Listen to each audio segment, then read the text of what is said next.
একবার এক বনে একটি খরগোশ বাস করত। সে সারাদিন ঘুরে বেড়াতে পছন্দ করত, কিন্তু তার একটি ছোট্ট সমস্যা ছিল। সে একবার হাসি শুরু করলে সে হাসি আর থামাতে পারত না। একদিন সে তার বন্ধুদের সঙ্গে মিলে গাজরের পিকনিক করার সিদ্ধান্ত নিল।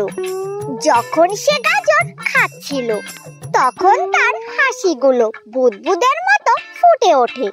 এটা দেখে তার বন্ধুরাও হাসিতে ফেটে ওঠে।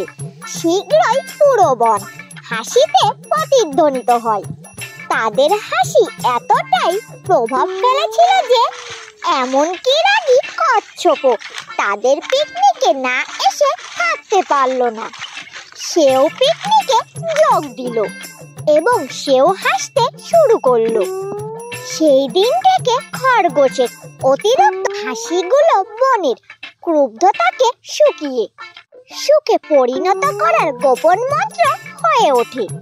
খরগোশ তার বন্ধুদেরকে শিখিয়েছিল একটি ভালো হাসি যে কারো দিনকে উজ্জ্বল করতে পারে, এবং তারা বন জুড়ে হাসি ছড়িয়ে দিতে থাকে।